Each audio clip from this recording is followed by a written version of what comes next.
निवडणूक आयुक्त निवड समितीतून सरन्यायाधीश बाहेर.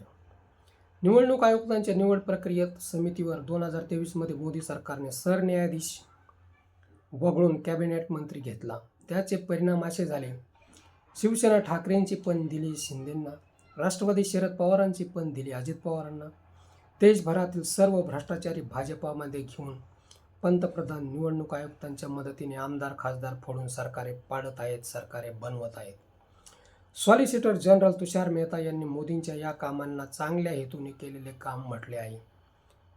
Solicitor general Tushar Mehta peg लावून केलेले हे वक्तव्य समजायचे काय? पंतप्रधानांनी अजित पवारांवर 70,000 कोटींचा घोटाळा केल्याचा ठपका ठेवला होता. 2च दिवसात अजित पवार कोलांटी मारून महाराष्ट्र सरकारमध्ये अर्थमंत्री पदावर विराजमान झाले. त्रिकलाबाधित सत्य यालाच म्हणायचे काय? तुषार मेहता साहेब, आकलेची दिवाळी निघाली असे वाटते तुमचे. ज्यांना एक खासदार निवडून आणता येत नाही त्यांच्या पक्षामध्ये ममतांचे 22 खासदार प्रवेश करतात.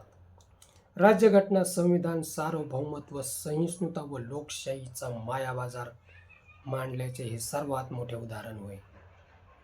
आज आपली लोकशाही चंपाबाईच्या कोठीवर वस्त्रहरण झाल्यासारखे दिसत आहे. 50 कोटी आमदार व 100 कोटी खासदार यांचा रेट हिंदुस्थानात मोदी सरकारने फिक्स केला आहे. अयोध्येतील मंदिराच्या तिजोरीतून चोरलेल्या रकमा वाचवण्यासाठी सदावर्तींचा जाळ भिंगाचा चष्मा आता सुरक्षा रक्षकांना द्यायला हवा काय?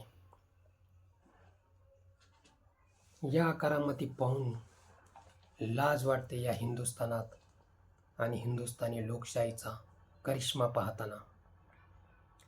जनरल तुषार मेहता, आकलेची दिवाळी निघले नसेल तर जरा मेंदू चालवा. आणि शिवसेना कुणाचे हे शेंबडेपोर सुद्धा सांगते की शिवसेना बाळासाहेब ठाकरेंचीच. त्यांनी शिवसेना स्थापन केली त्यावेळेस शिंदे हे चड्डीमध्ये धार सोडत होते. शरद पवार जेव्हा राजकारणात राष्ट्रीय राजकारणात उतरले, 60 वर्ष झाले शरद पवार राष्ट्रीय राजकारणात आहेत. ते राजकारणात खेळत असताना अजित पवार ही चड्डी ओली करत होते. मग शिवसेना आणि शिंदे आणि राष्ट्रवादी आणि अजित पवार यांचा संबंध येतो कुठे? तरी निवडणूक आयोग आणि विधानसभा सभापती छातीत बडवत सांगतात की शिवसेना शिंदेची आणि राष्ट्रवादी अजित पवारांची. आकला गहाण ठेवलेले आहेत काय? आकलेवरील काजळी झटका आणि नंतर लोकांना सामोरे जाऊन सांगा की मोदी सरकार देशहिताचीच कामे करत आहे, देशविरोधी कृत्य कुठेच करत नाहीत. मित्र, हा व्हिडिओ कसा वाटला ते कमेंट बॉक्समध्ये सांगा आणि ॲक्शन मराठी चॅनलला सबस्क्राईब करा.